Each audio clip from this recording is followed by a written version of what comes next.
Hello and welcome to LiveSquawk's Market Talk. We are previewing today's ECB interest rate decision with our European editor, Eric Culp, and Gunter, portfolio manager, speaking on his own, what do you call it, under his own steam, basically. So if we get going, we'll get going in a minute. Just to give you a disclaimer on this. So the content provided on this channel is for informational and educational purposes only. I'm not a licensed financial advisor. None of the information shared should be considered as financial investment or trading advice. Please conduct your own research, consider your financial objectives, and consult a qualified financial professional before making any investment decisions. Investing and trading in financial markets carries risks, and past performance is not indicative of future results. We are not responsible for any losses or gains that may result from following the content on this channel. All right, I've got that bit out of the way. Anyone new to LiveSquawk or who we are, we're an audio news service based in London, Germany, and Montreal now. We have an office over there. And we cover financial market news, anything and everything that makes the markets move. We have an audio player, and we alert you in real time to whatever's happening around the world. As you may have noticed, it's been ramping up of late. But today we go back to a more formal structure in terms of what we're likely to see, and that's in the ECB interest rate decision due up in a couple of hours from now. Just to give you a bit of framework around the meeting today. So the ECB March interest rate decision, we're looking for a 25 basis point cut to take the main rate to 2.75%. We're looking at let's have a look at what Deutsche Bank say here. Deutsche Bank's Mark Wall said he expected the ECB to lower policy rates 25 basis points to 2.5%, making it 150 basis points of cuts in total so far. He says the market will focus on one, the updated staff macro projections, and whether to what extent the trade war and defence spending are captured. Two, whether the Governing Council thinks monetary policy is still restrictive. And three, whether the door opens to a short pause or skip in April. All that being said, this was written before we got the the manic period that started last Friday with President Trump and the Ukraine President Zelensky, and then everything that followed thereafter over the weekend and the tariff imposition and everything else. That being said, though, this interest rate cut has been in the works for a while. If you want a more in-depth look at what to expect, our European editor, Eric Culp, has written his preview of today's decision. ECB poised for rate cuts amid flagging growth and nascent trade war. Again, Alice expecting then a key rate cut to ease 25 basis points. Economic slowdown raises concerns. Trump renews threats of tariffs on EU goods. Again, officials divide. And as of now, we don't, that there's no development on that side on the EU tariffs. Officials divided on restrictiveness of rates, with the decision at 13:15 GMT. That's 14:15 Central European time, and a press conference will follow half an hour later at 13:45 GMT, 14:45 Central European time. So for a more in-depth look, please go to livesquawk.com and search out Eric's piece. He's also up on X and other social media platforms. And with that, I'd like to bring in our two guests, Gunter and Eric. How are you both? Hello. Hi there. Oh, thanks for the invite. yeah, good day from Frankfurt, where it's nice and sunny. Yeah, it's beautiful here. And from Zurich, sunny as well. There we go. It's sunny on this side of the pond, so that's all good. There's a little bit to talk about, I think, today, but I want to focus first and foremost on the interest rate decision itself. Eric, do you want to give us just a bit of background to today's decision and what we're looking for? Yeah, it's. I think the market is pretty much everybody's betting on a quarter point cut. I think it's a good call. This has been baked in for a while. There's the only really question came up when Isabel Schnabel, a member of the executive board, was asking the question whether or not the current levels are restrictive or not. She suggesting that they are no longer restrictive, which would mean that have they bottomed out already? But people push back immediately. Some of the other members of the governing council are like, nah, they're still restrictive. They still have to go lower. So I mean, they're definitely going lower today. The questions of what's coming ahead. Also, I think people are going to be looking at the growth in inflation estimates from the central bank. But let's face it, the past 3 days have been whiplash inducing when you look at the different headlines coming out of different countries. I mean, what the Germans are doing, talking about how they're going to start spending money, it's like bizarro world now. Yeah, it's definitely every day brings a new challenge, I think, at the moment for traders and investors alike. But just in terms of the growth forecast, how would you? I mean, from your reading, how much are we looking for them to diverge from the last set of forecasts that we've had? I think it's hard to tell. They may go a little bit lower. If you look at some of the independent analysts, they're knocking it back a couple pegs. One of the most recent, or within the past month, out of Kiel, a German organization, I think they cut their view of Germany down to a minus 0.2% this year for GDP, and that shaved 0.2 of a percentage point off their overall estimate for the Eurozone, which I think is now 0.6%. I mean, that's like nothing. That's almost flatlining. And if you dig in, you'll see that a lot of economists have been rashing back their views on Germany and thus the Eurozone over the past 4 or 5 months. Yeah, it's grows slow here. Consumer demand's iffy, but again, things are changing. It's if you like surfing, then just stand on the ground you're on right now, because that's about what it feels like. Yeah, very good point. And we'll come on to where the change in environment is very shortly. Gunther, do you have anything to add to today's decision itself? Any view really on this? I know you want to share some of your views, so let me just turn you on there. Let me just get that. There we are. Oh, hang on. Let me put you back on. There you go. Perfect. Yeah, so, yes, I think just sure.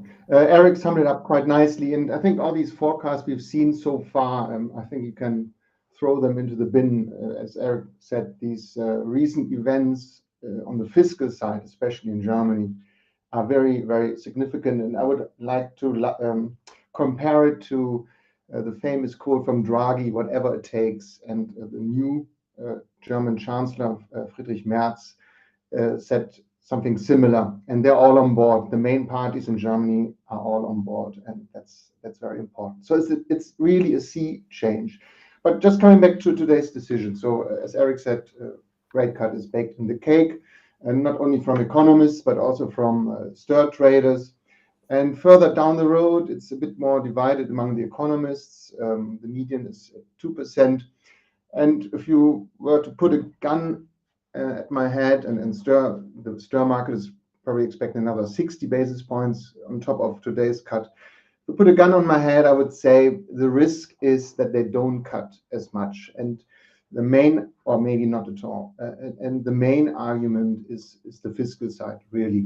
Sorry, this is for are you talking about for April, from April, basically? Yeah.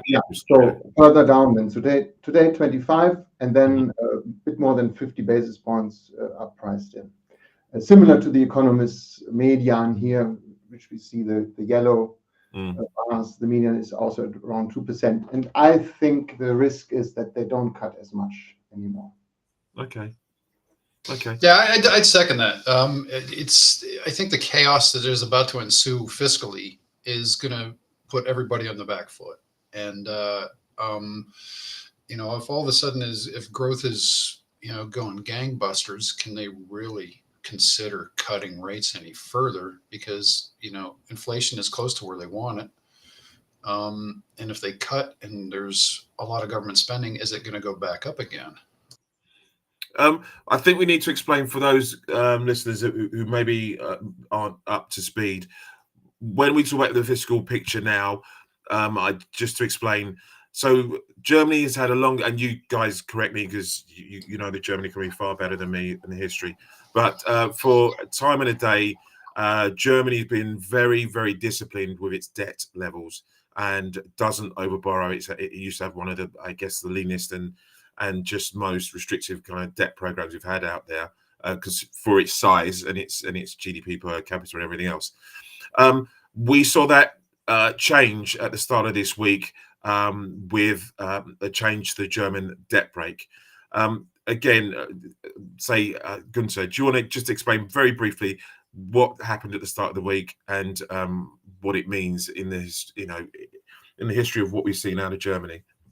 Yeah, you're absolutely right. So we're talking about two debt vehicles, basically. We are talking about Sondervermögen, which is a special fund, and it's a budgeting gimmick because to change the debt brake, you need 2/3 of the parliament. And to circumvent that and also push it through rather quickly, they're using the current parliament. As you said, we had the election and the new parliament convenes later in April, I think.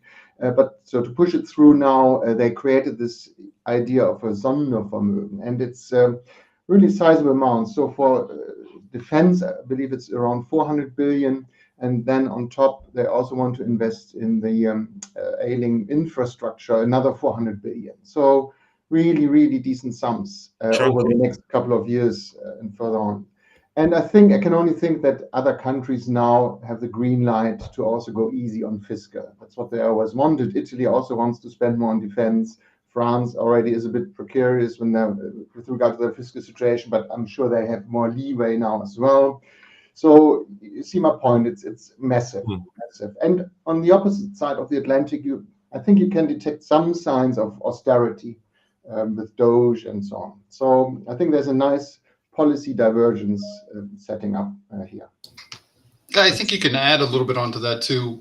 The European Commission is also talking about 150 billion in credits for EU militaries, and on top of that, a total of almost 800 billion. Where the money comes from, different issue, right? But if that gets pumped into the economy, this is all what we're talking about right now. It's going to be radically changed our view of how things are going to happen over the next few months and years. Okay, but obviously this isn't just Germany. I mean, we're looking at the Eurozone as a whole. You'd like to think everyone's going to play their part. Some will, some won't, in terms of the defence fund and everything else. But for Germany, this is just a huge step away, I guess, from where they've been in the past and how they behave as the largest economy in the Eurozone. So this is a bellwether moment, in my opinion, and I think it should be marked in history on the basis of that. Getting back to today's decision, and we'll come back to the fiscal side of it, and we can look a bit more at that as well. But just in terms of the language that we're going to get today and what to expect, I've got a Bank of America piece here. They say we expect increasing divisions on whether to keep restrictive in the statement. We think that this week is likely too early for that wording to disappear, given what we have heard from different speakers. It may be more of a risk for the April meeting, however. But once it goes, we would not take that as a signal of ECB being done or the ECB being at neutral. It would be a more reflection of internal disagreement on neutral and, more important, on uncertainty about where neutral is. Does that play any part in the narrative at the moment where neutral is, simply because we've got a moving feast in terms of everything else? Does that, Gunther, do you think that neutrality at the moment is what they're looking for, or they're just trying to, I don't know, reinforce themselves and gird themselves for what may be to come? Yeah. So regarding neutrality, let me just share the chart. I mean, I'll just put that up for you 1 second. This concept of a neutral rate is very difficult, as we all know. You can't observe it. There are several models, and they all come to different conclusions. So it's more like a trial and error to detect if monetary policy is restrictive or not. But as a rough gauge, I like to look at real interest rates. Okay. And here we have in the upper panel the nominal deposit facility rate that's going to be cut to 2.5 today. So the blue line will go lower a bit. That also means that the real policy rate, using current inflation, headline inflation that is, will also go closer to zero. And as an economist, I would say zero is kind of neutral for me. You have periods where it's above zero when the economy is doing well, and below zero. Good example is, of course, COVID here, the red line, going massively negative. So I would argue we're closer to zero. So what could change now the trajectory of real rates? And I think mainly it is fiscal policy. People say if you increase budget deficits, that should push real rates up. And I think that's gonna happen and is happening if you look at inflation-based indicators here in this chart. So here we have the German 10-year real rate, and that's going higher. So it was on a downward trend for a long time. COVID, then it peaked on the downside, and since then we recovered from COVID, and there's a gentle uptrend. And I would assume, or I expect this green line to go much higher on the back of fiscal policy. And there's more room in your head. There's far. We may be overdone in the short term at the short end of the curve, but you think there's for the 10-year and out that there's more scope. Yes, and a bit of the opposite happening. That's the black line in the US. Depends how Doge is performing, how the economy is performing. But I'm very skeptical what's happening in the US. I think it's going to backfire with the tariffs, and also this is that they isolate themselves from the Western world and go with the pariah states. You could argue. You see already first signs. They're canceling Starlink, trying to replicate or use now a European version. They're talking about not sharing intelligence anymore. You name it. So I think that's a new trend, and that a secular trend, and could last for quite a while. Okay, excellent. Right, just in terms of, I just want to sort of wrap up today's decision itself then. So we're happy to see 25. Yes, we said that. We're less certain about the next decision in April.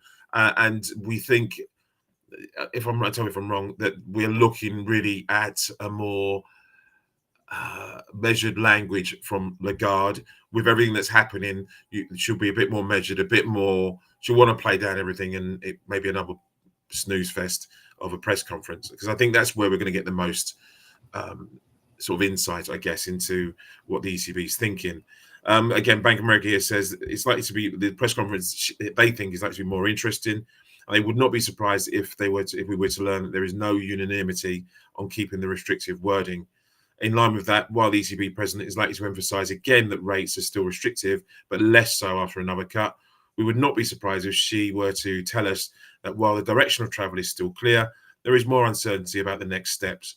And while decision on when to stop is likely to be premature, she will probably argue that this is the discussion to have in the not so distant future. And so just to again, before we get on to North America and everything else that's happening, do either of you, Eric, do you see a clear messaging coming out of today, or just more fudge based on what we've discussed already? Yeah, I think there's going to be some obfuscation. The Bank of America's right. They're saying what most analysts are saying right now, that some people within the Governing Council and at the national central bank level see that the bank is really close to neutral. So they don't want a lot more cuts. Others, they're like, yeah, keep cutting. We need growth. We want growth. We want cheap money. So it's easy for her to come out and say, oh, there's unanimity, or, everybody's close to being on the same sheet of music here. But when it comes to, they don't want to broadcast there's internal, infighting. So I think she's probably going to try to focus on the political so she can avoid that. But everybody will ask those questions anyways. This will be the question we asked 3 or 4 times. And fortunately, if you're a journalist and you're asking her questions, very often, if you ask the second or third time, she will confront you and give an answer to it, even though it might not be part of the speaking points for that conference. Yeah, fair play. Okay, I want to move on now to the US and what we are and Friday's non-farm payroll. Just in terms of what's expected, we're looking for 100, I think it's 160,000 consensus. Gunter, do you have I know you've got some forecast there as well. We'll bring up that on here. Bear with me. So yes, for non-farm payroll, we're looking for February read of 160,000 after 143,000 last month. Private payroll is expected to come in at 146,000, up from 111 previously. The unemployment rate, we're looking for that to stay at 4%, and with the earnings on the earnings front, month over month, 0.3 from 0.5, so that's seen a small fall, but an unchanged year-over-year rate. On the US, clearly this week, we've seen the tariff moves from Trump. Then we've seen, again, it's just gone backwards and forwards, that he's alleviated the tariffs for a month, I think it is. What can we do? I mean, how do you navigate this kind of environment at the moment? Gunter? Yeah, sure. So just another forecast on the I'm showing here. That's the whisper number. It struck me that it's rather low. So the whisper number is 121, quite a bit below the headline forecast. Yeah, which is quite interesting. My view is that the U.S. economy is in a slowdown. Also because the current government or the president creates a lot of uncertainty. That will mean that if you are now a corporate, maybe you just want to hold off for the time being and see what's going to happen on the tariff front, on the fiscal side. And then you have Doge. And not only will government employment, I think, go down from here. You can see the difference. They're still expecting government employment to grow. That's the difference between the headline and the private payrolls. I think going forward, you will see that this number goes down, government employment. And with these government employees, there's always a link to maybe some contractors, so where they outsource jobs. So there's a multiplier. When you cut government employees, then also private contractors go down, according to Bloomberg. So the multiplier might be just higher, a lot higher. So 300,000, I hear, reduction government employment over the next year. And then on top, maybe times 2. So we are talking some decent numbers. And if growth doesn't pick up and these guys don't find another job somewhere else, you have a bit of a problem. And I think that's gonna happen. Thank you for bringing growth into it. We saw this week the Atlanta Fed GDP Now real GDP estimate for this year, Q1, and it fell further into contractionary territory at -2. I got down to -2.5-ish. I think, I don't know the exact number, but around that level there. It's a bit of a noisy read. So as an index, I'm not sure we can really. It was -2.8. Actually, thank you, Eric, for that. Just in terms of the growth outlook for the US, do you see? Leaning on to what you said about, or going back to what you said about the jobs and finding another job, we could be in, maybe into year end into some issues potentially. Would you say, Gunter? Absolutely. But I think it's not unwarranted. Listening to Besson, the Treasury Secretary, he wants to get bond yields lower, and part of the equation is also to get those lower is if you reduce demand. So, but of course, the question is then if you slow down growth too much, you're coming to stall speed, and then might talk about a recession at some stage. So it's very difficult to fine tune such a big economy, and I think the tariff thing short term will lead to a lot of uncertainty and slow down growth as well. We're seeing that already in the stock market. And earnings expectations, for example, are sidelining last couple of months. They're not rising anymore. So I expect the stock market, if it goes well, to go sideways. If it goes bad, to rather go down from here. I wouldn't be surprised. Well, again, we've seen the sharp moves this week alone. So I wanted to kind of wrap it up now, really, and thank you for that insight into the US economy and the jobs report. We'll cover that, but we'll bring out a preview for anyone listening have a read of what we have to say, and we have a handy little table that gives you all the bank research estimates out there as well. So you'll be seeing that over our social media in the next, or on our website in the next couple of days. So just to wrap up then, today's edition, ECB for 25 basis point cut to 2.5%. It will then leave the door open to whether we'll see more action at the April meeting. Growth and or the economic forecast that to be updated today could edge lower a touch from here, but we are now in a wait and see mode in terms of what happens on the fiscal side of things with all the spending we're likely to see, and an expected growth impact that will have on the respective economies throughout the Eurozone as well. So thank you to Eric. Thank you, Gunther, for your participation today. Very much appreciated, and hopefully people will get some decent insight from it. We'll push this out to all our social media platforms and all the podcast platforms out there as well. You can find us now on Amazon Music, on Spotify, on Apple as well. So you can access us anywhere you need to. But thanks for listening. And yes, good luck in the trading, because I think we're going to need it now with the kind of trading volatility we're seeing at the moment. I don't think it's going to end anytime soon. So enjoy and be careful. Thank you very much and goodbye. Thanks a lot for having me. Thank you. Yeah, take it easy. Thanks. Thanks, guys.